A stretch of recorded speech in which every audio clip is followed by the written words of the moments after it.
La ventilación hace referencia a agarrar el aire que se encuentra en la atmósfera e introducirlo a los pulmones, porque es lo que nosotros necesitamos. Y a su vez agarrar el dióxido de carbono que está en los pulmones, que lo sacó de los tejidos, y sacarlo hacia afuera, hacia el aire, hacia la atmósfera. ¿Por qué? Porque no nos sirve. Y la perfusión hace referencia al riego sanguíneo, al aporte sanguíneo hacia el pulmón. ¿Para qué? Para que de esta manera pueda llevar ese oxígeno que captó de afuera hacia todos los tejidos. Entonces, cuando hablamos de ventilación estamos haciendo referencia al intercambio gaseoso, y cuando hablamos de perfusión estamos haciendo referencia a la parte de la sangre. Empezamos.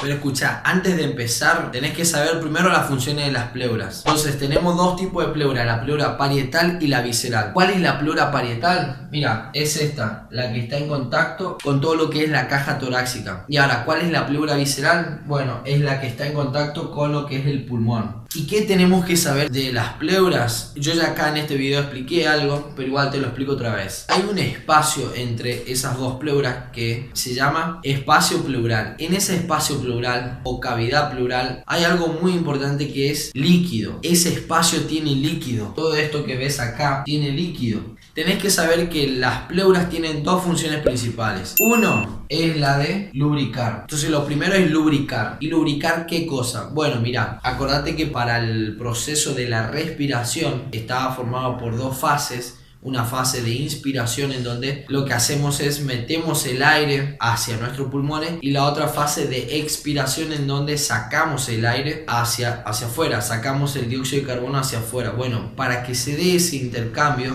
el pulmón necesita contraerse y expandirse, y en ese proceso en donde se contrae y se expande, si no tuviéramos este líquido que está acá, si no tuviéramos las pleuras, sería más complicado porque habría roce entre la pleura visceral, la parietal, y bueno, y se empieza a complicar. Y acordate que la cantidad de líquido que había acá, que me sirve para esto, para lubricar, no es mucha, sino que es pequeña, y esa cantidad todo el tiempo está en equilibrio, es decir, entre lo que se produce y entre lo que se saca. Y ahora, ¿cuál es la segunda función que tienen las pleuras? Bueno, mira, es la de sostener al pulmón. ¿Cómo se da eso de que las pleuras sostienen al pulmón? ¿Te acordás que te dije que la cantidad de líquido que está acá en este espacio pleural en realidad es un espacio virtual? ¿Qué significa que sea virtual? Que en realidad físicamente no lo vemos al espacio, no es que nosotros vemos ese espacio, sino que potencialmente se puede generar ese espacio. Bueno, esa cantidad de líquido que hay ahí todo el tiempo está en equilibrio entre lo que se produce y entre lo que se elimina. Pero ahora, escucha esto, ¿cómo es el proceso por el cual se elimina ese líquido que se encuentra acá? Bueno, se elimina a través de los vasos linfáticos, pero lo hacen de una manera especial. ¿De qué manera lo hacen? Así, succionando ese líquido, lo hacen sacando ese líquido, y esto es importante. Es como si fuera que estarían chupando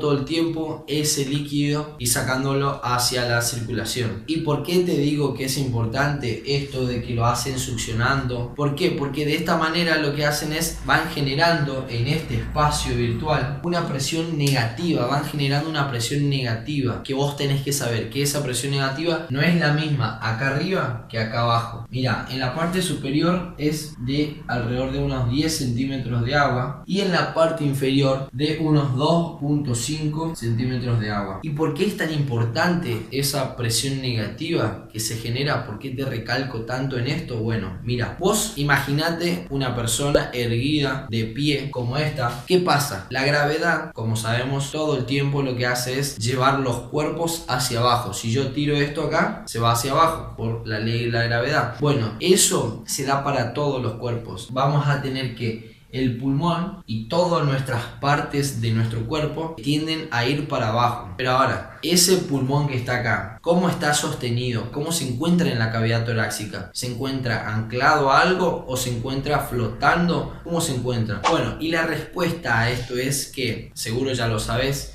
es que físicamente el pulmón no se encuentra sostenido por alguna estructura en particular, sino que se encuentra flotando, se encuentra libre en la cavidad torácica. Pero fíjense que en una persona de pie, el pulmón, los dos pulmones, todo el tiempo están siendo atraídos hacia abajo por cuestión de gravedad. ¿Y esto qué genera? Hace que las pleuras de la parte superior todo el tiempo se quieran despegar. ¿Por qué? Porque la pleura visceral era la que estaba en contacto pegada hacia el pulmón. Entonces si el pulmón se quiere ir para abajo, la pleura visceral también se quiere ir para abajo. Pero ¿qué pasa? La pleura parietal está pegada a la pared. Entonces se genera esto como si fuera que las pleuras se quieren despegar, porque una quiere ir con el pulmón y la otra se quiere quedar en la pared torácica. Entonces, por esa cuestión de que se quieren despegar y que todo el tiempo el pulmón está haciendo fuerza para irse para abajo, es que en la parte superior nosotros vamos a tener una presión negativa mucho más elevada que en la parte de abajo. Ustedes se preguntaron por qué en la parte de arriba nosotros tenemos una presión mayor que en la parte de abajo. Bueno, es por eso, porque todo el tiempo el pulmón se quiere ir para abajo y esa presión negativa tiene que ser mucho más fuerte, tiene que ser mucho más intensa. ¿Para qué? Para mantener al pulmón pegado hacia la pleura parietal. Entonces, resumiéndote, ¿por qué en la parte de arriba tenemos más presión negativa que en la parte de abajo? Simplemente porque es la parte de arriba, es esta parte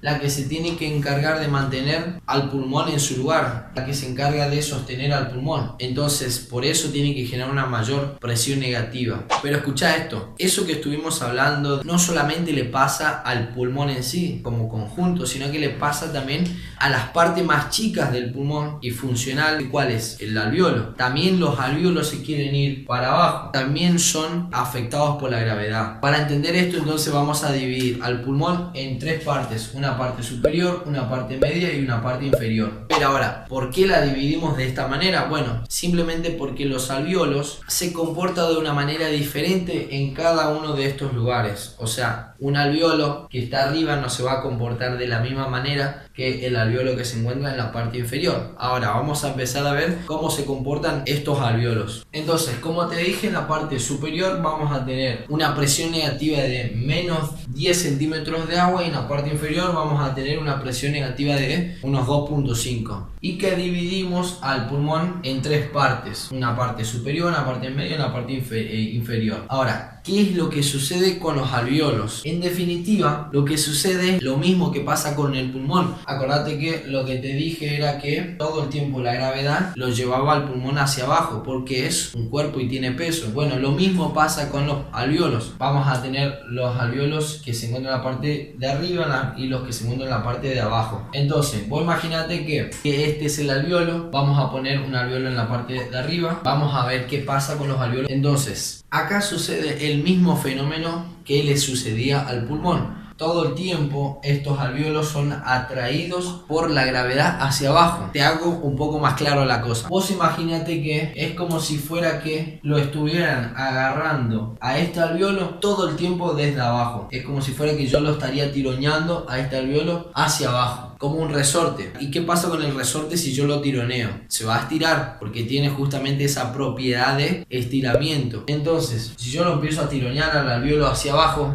haciendo como si fuera que es la gravedad, ¿qué va a pasar con ese alveolo? Se va a empezar a agrandar, se va a empezar a distender. Si el alveolo era de este tamaño, entonces vamos a tener un alveolo mucho más grande. ¿Por qué? Porque está siendo todo el tiempo tironeado hacia abajo, se empieza a distender, se empieza a agrandar. Entonces vamos a tener alveolos que se encuentran en la parte superior que van a ser más grandes. Ahora, ¿qué pasa con los alveolos que se encuentran en la parte inferior? ¿Qué creen ustedes? ¿Que van a ser más grandes o más chicos? Bueno, en este caso vamos a tener que estos alveolos que se encuentran en la parte inferior no están siendo todo el tiempo influenciados por la gravedad. ¿Por qué? Porque ya están abajo, están en la parte inferior, y encima están sostenidos por el diafragma. Entonces la gravedad en este caso no va a tener tanta influencia como en el caso de los alveolos que se encuentran arriba. Pero sí, y acá es importante esto, van a sufrir como un proceso de aplastamiento. ¿Por qué? Porque acordate que todo esto son cuerpos, todo esto tienen peso, y estos alveolos que se encontraban acá, que tenían este tamaño, al sufrir ese peso por cuestión de que están cayendo por la gravedad, estos alveolos que eran así van a ser más chiquitos. ¿Qué quiere decir eso? Que es como si fuera que agarrara un resorte y lo aplastara. Lo mismo pasa con los alveolos, están siendo todo el tiempo como aplastados por estos que están arriba, y entonces van a ser más chicos. Y ahora yo te hago una pregunta para vos: ¿cuál de estos alveolos va a ventilar más? Es decir, va a intercambiar más oxígeno, los que se encuentran en la parte arriba o en la parte de abajo, es decir, los que son un poco más grandes o los que están aplastados, los que están comprimidos, los que están más chicos. La respuesta es que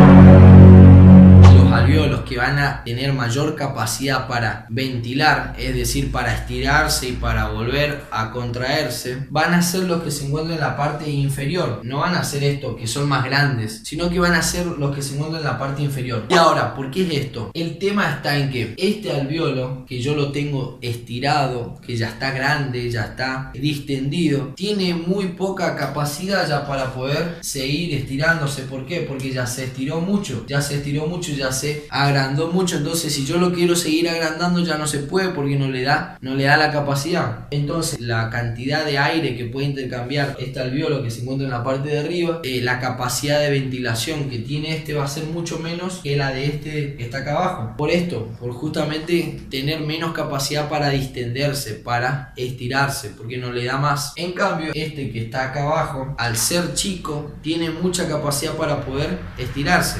Entonces va a poder ventilar más aire. Y este fenómeno por el cual estos alvéolos se distienden, se alargan, se estiran, se denomina compliance. Entonces, en definitiva, podemos decir que la capacidad de los alvéolos para distenderse va aumentando desde arriba hacia abajo. Los alvéolos que se encuentran en la parte de las bases de los pulmones van a tener mayor capacidad de ventilación que los que se encuentran en la parte de arriba.